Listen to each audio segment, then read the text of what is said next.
Hello, my name is Iram Khan and I'm here to present on elimination of all forms of discrimination against women.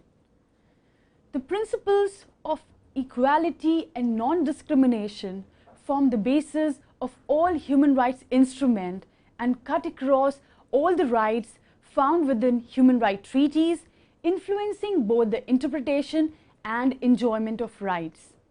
Yet, women around the world remain one of the most vulnerable sections across religious, caste or class lines.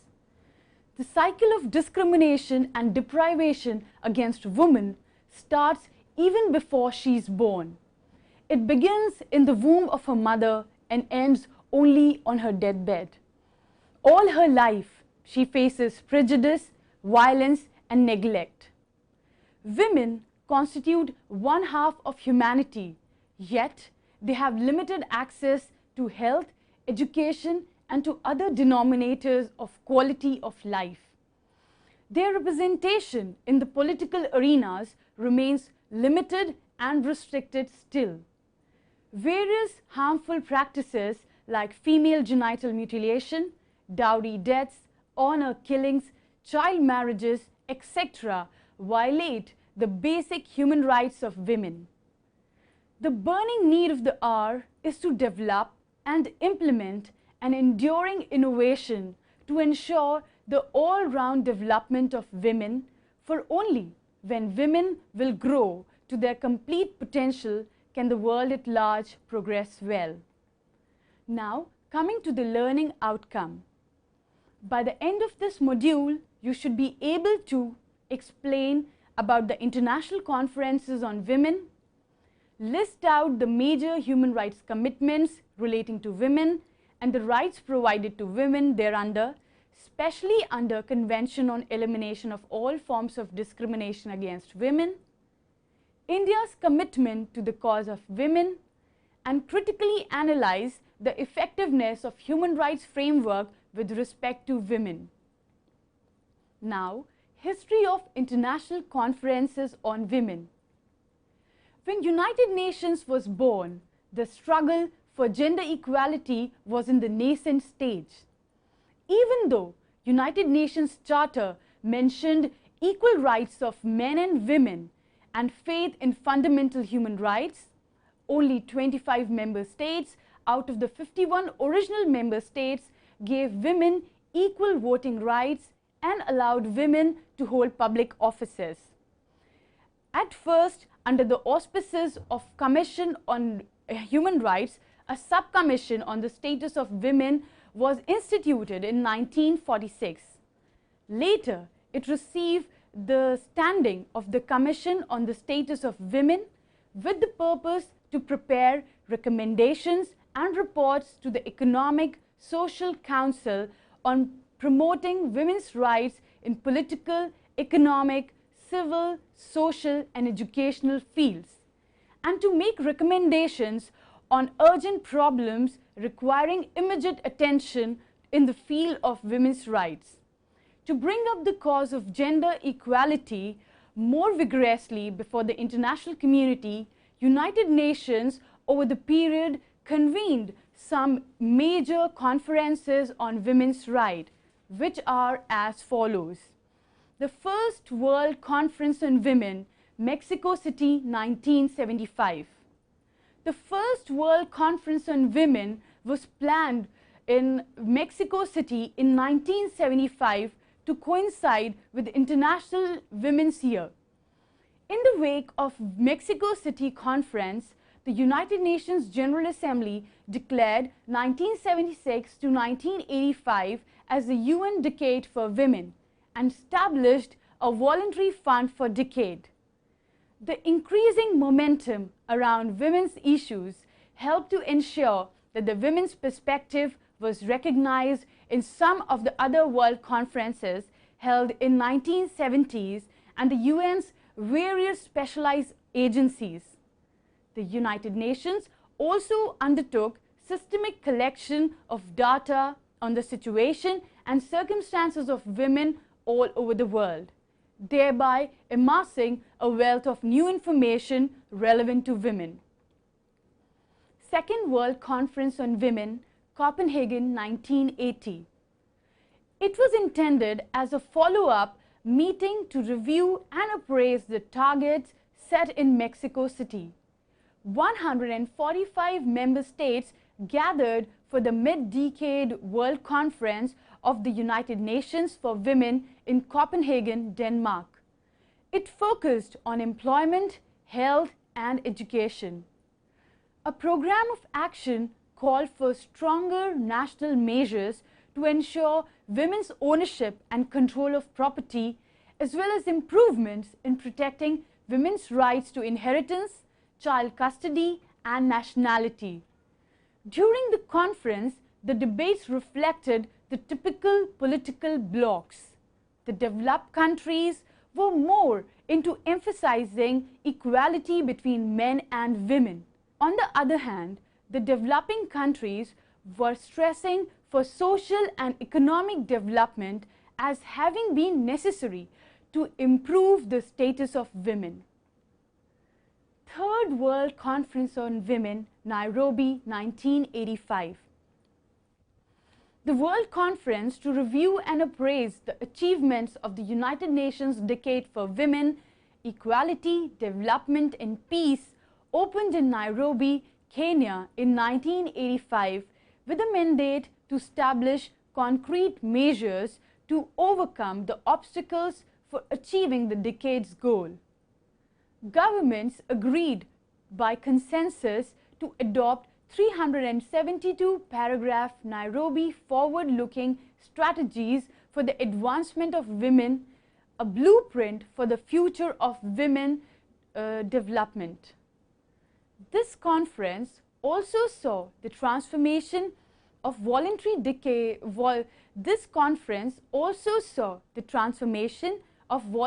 fund for the United Nations Decade for Women into the United Nations Development Fund for Women. Now coming to Fourth World Conference on Women, Beijing, 1995. The General Assembly decided in 1990 to convene a Fourth World Conference on Women in 1995. This decision was spurred by the UN's growing concern about the uneven pace of implementation of the Nairobi forward-looking strategies for the advancement of women. It marked a significant turning point for the global agenda for gender justice. The Beijing Declaration and the Platform for Action, adopted unanimously by 189 countries, is an agenda for women's empowerment and considered the key global policy documents on gender equality.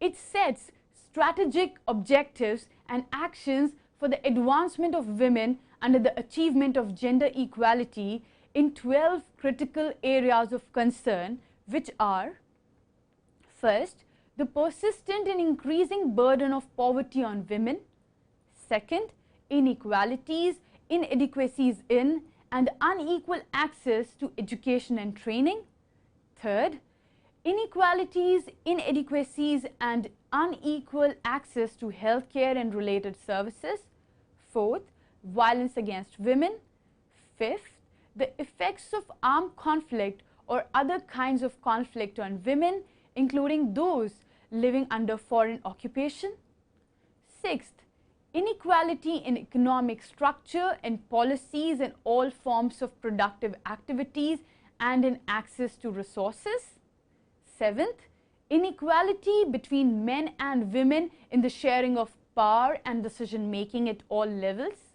eighth, insufficient mechanism at all levels to promote the advancement of women; ninth, lack of respect for and inadequate promotion and protection of the human rights of women; 10th, stereotyping of women and inequality of women's access to and participation in all communication systems, especially in the media; 11th, gender inequalities in the management of natural resources; 12th, persistent discrimination against and violation of the rights of girl child.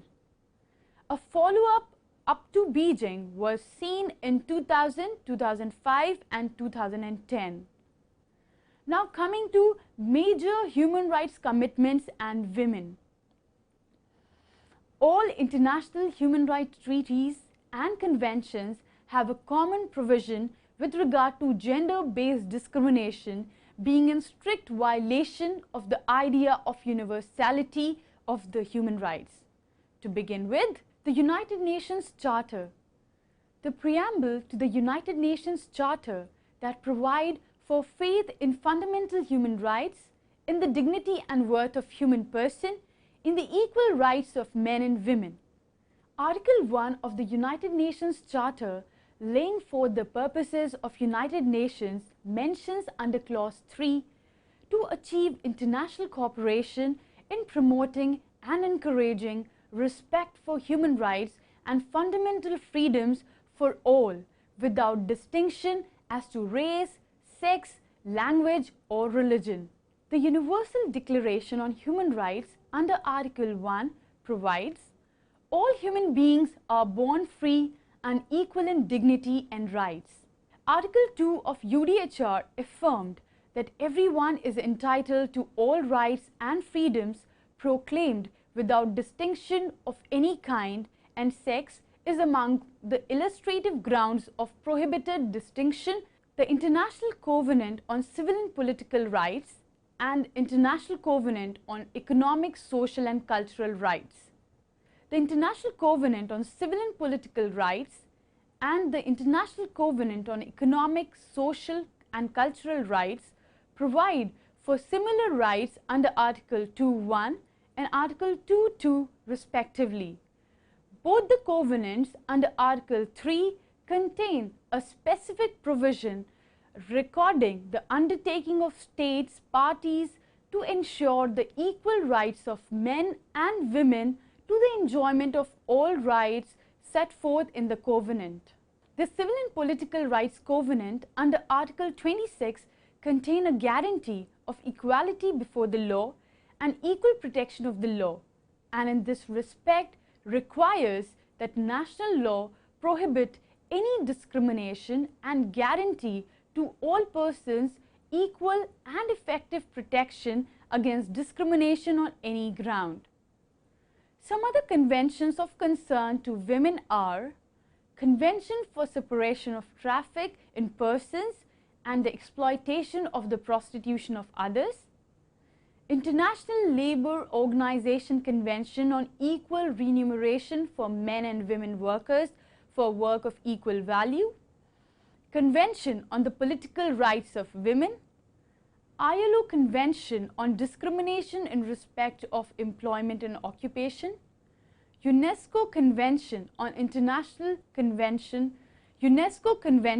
on International Convention Against Discrimination in Education, Convention on Consent to Marriage, Minimum Age of Marriage and Registration of Marriage, ILO Convention concerning Equal Opportunities and Equal Treatment for Men and Women Workers, Workers with Family Responsibilities, Convention on the Rights of Persons with Disability.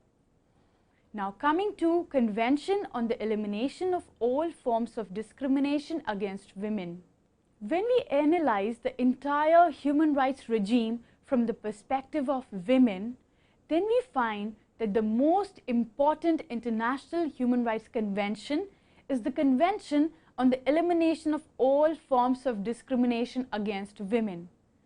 It is popularly referred to as International Bill of Rights for Women. The convention was preceded by Declaration on the Elimination of Discrimination Against Women, which was adopted in 1967.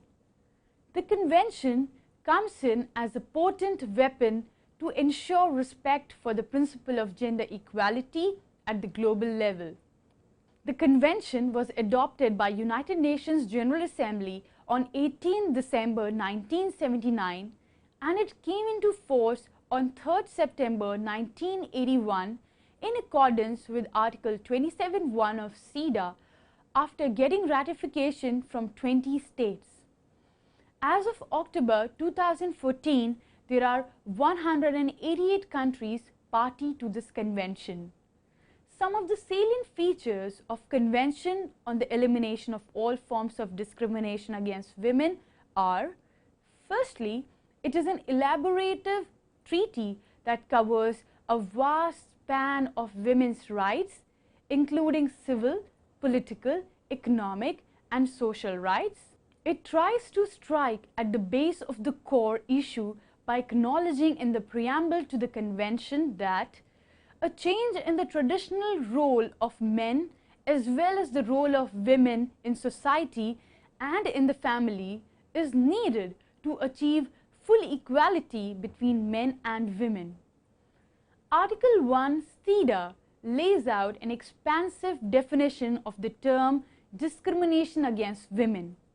It states, for the purposes of the present convention, the term discrimination against women shall mean any distinction, exclusion, or restriction made on the basis of sex which has the effect or purpose of impairing or nullifying the recognition, enjoyment, or exercise by women, irrespective of their marital status, or a basis of equality of men and women, of human rights and fundamental freedoms in the political, economic, social, cultural, civil, or any other field.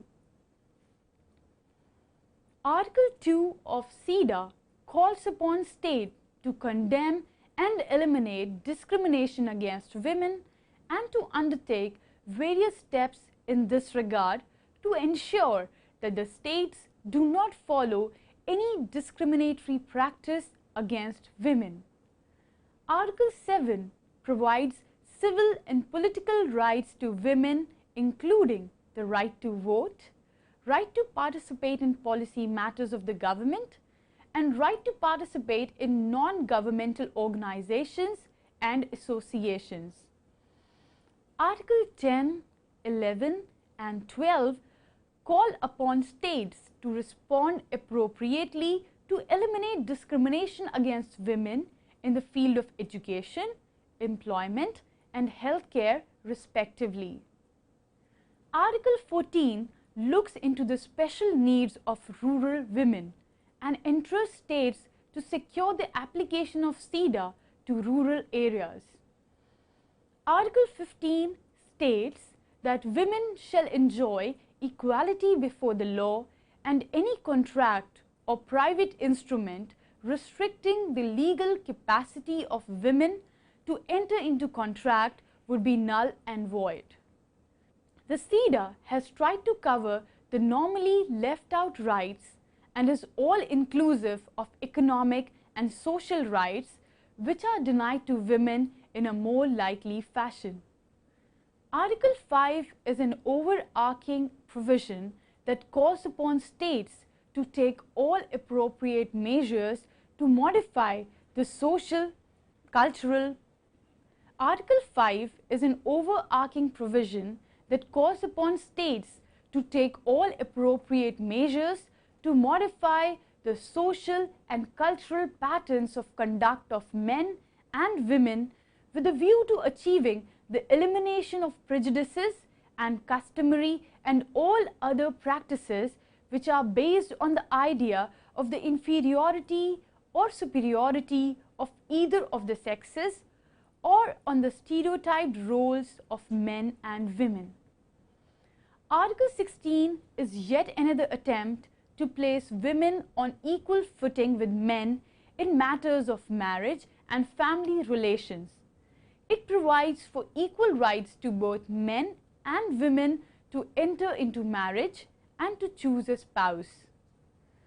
Certain particular provisions of Articles 2F, 5 and Article 16 of CEDAW Convention deal specifically with the eradication of cultural stereotypes that hamper the advancement of women. CEDAW Committee consists of 23 experts of high moral standing and competence nominated by states that have ratified the convention. They hold office for a period of 4 years.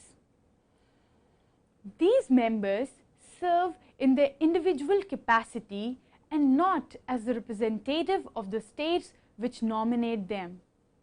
Now, coming to the procedure of reporting by states.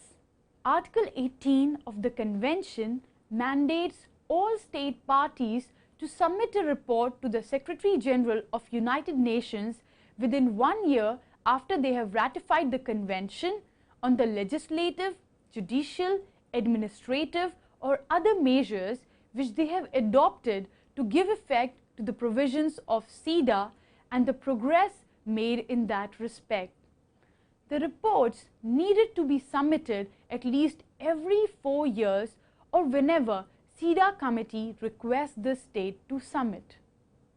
The reports may mention about the factors and difficulties affecting the degree of fulfillment of obligations under CEDAW. Non-governmental organizations can submit alternative or shadow reports to the CEDAW committee with regard to the situation prevailing in their respective countries for a better evaluation of the position of the country. Now coming to recommendations by CEDAW committee.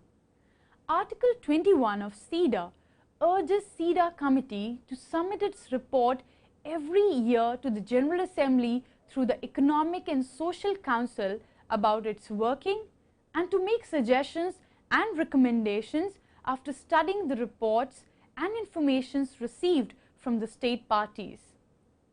Now, the optional protocol to the Convention on the Elimination of All Forms of Discrimination against Women.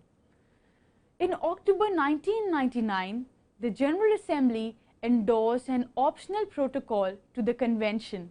Article 2 of the optional protocol provides CEDAW with the mandate to hear petitions and complaints of individual citizens, groups of individuals, and concerned NGOs about violations of the Convention.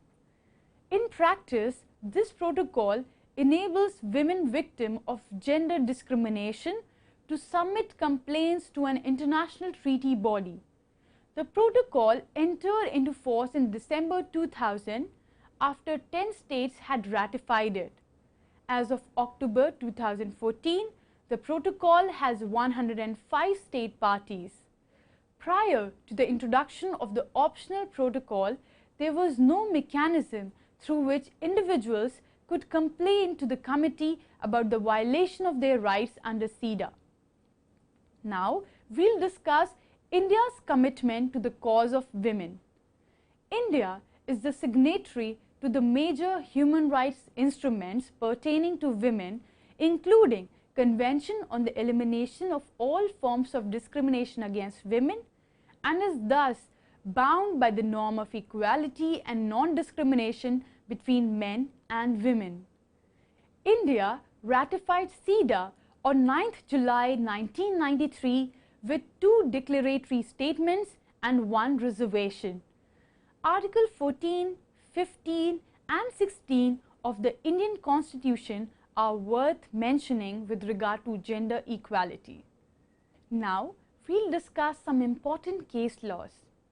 In the case of Air India Cabin Crew Association versus Yashaswini Merchant, the Supreme Court of India held that the state is constitutionally obligated to encourage the advancement of women in society, in addition to protect them from negative discrimination. Judges of the Supreme Court have emphasized state obligation towards women in Madhukeshwar versus State of Bihar, saying it was imperative for the state to eliminate obstacles, prohibit all gender-based discriminations as mandated by Article 14 and 15 of the Constitution of India. In the landmark judgment of Vishakha and others versus State of Rajasthan and others, Supreme Court of India held that sexual harassment at workplace is the violation of the fundamental rights of equality and the right to life and liberty under Article 14, 15 and 21 of the Indian Constitution. India, being a party to CEDAW, is required to take all appropriate measures to eliminate the discrimination against women in the field of employment as per Article 11 of CEDAW, and to adopt all necessary measures at the national level aimed at achieving the full realization of the rights in the Convention as per Article 24 of CEDAW. India has made one reservation to Article 29(1) of CEDAW that reads as, with respect to Article 29 of the Convention on the Elimination of all forms of discrimination against women, the Government of the Republic of India declares that it does not consider itself bound by paragraph 1 of this article. Now, basically Article 29(1) of CEDAW provides that any dispute between two or more state parties concerning the interpretation or application of the present convention, which is not settled by negotiation, shall at the request of one of them be submitted for arbitration. Now, we'll discuss the declarations to CEDAW made by India.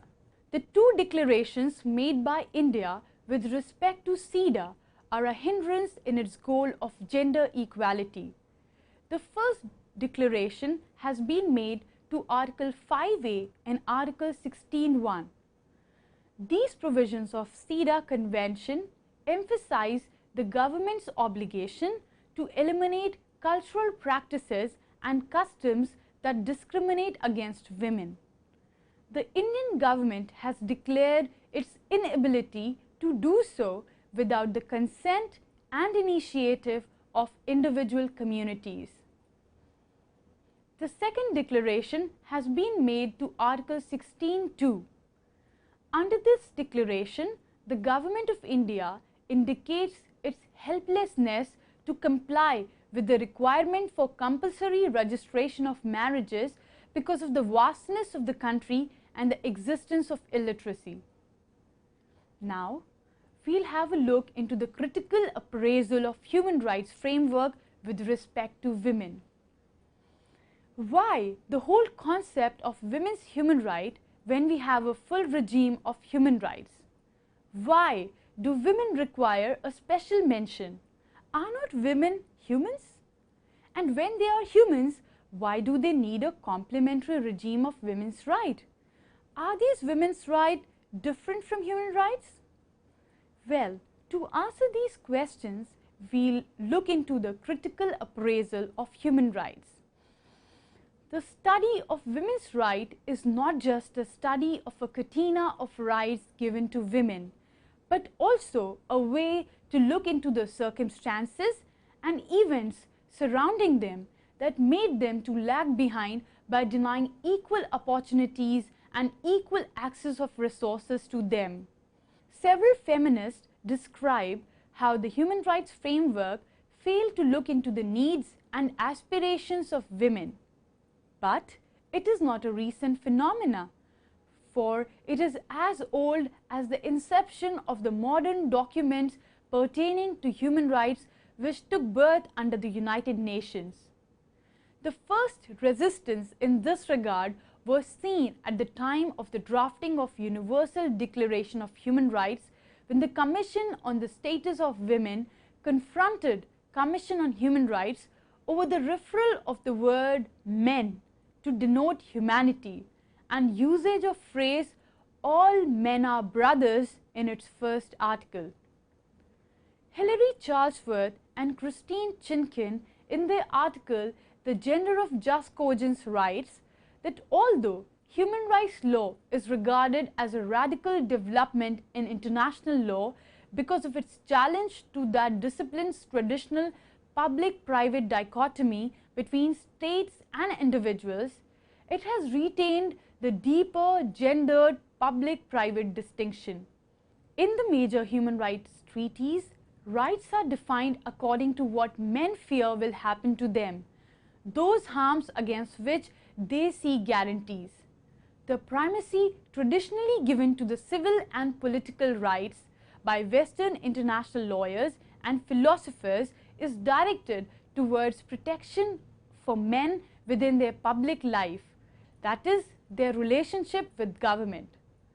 The same importance has not been generally accorded to economic and social rights which affect life in the private sphere, the world of women, although these rights are addressed to states. A feminist account of international law suggests that we inhabit a world in which men of all nations have used the statist system to establish economic and nationalist priorities to serve male elites while basic human, social and economic needs are not met. In addition, the area of women's rights is a hugely ignored area, despite the fact that there is a rise of gender sensitivity these days. Now, finally, to conclude this presentation, I would like to say that it is to be noted for all times to come that human rights are women's rights and women's rights are human rights. Any change with regard to the position of women in our societies will come from bottom only. All their life, women have no choice but to fight for their half the earth and half the sky. They often suffer from this dilemma whether enjoyment of rights could ever come to them by virtue of they being human alone. The fight seems to be an endless drive to ensure equity and fairness in the world at large. The fight is not between men and women, but it is between the patriarchal attitude and the women's existence. What is your story, women? When will this saga of struggle and pain end? No definite answers, but the quest must go on. Thank you so much.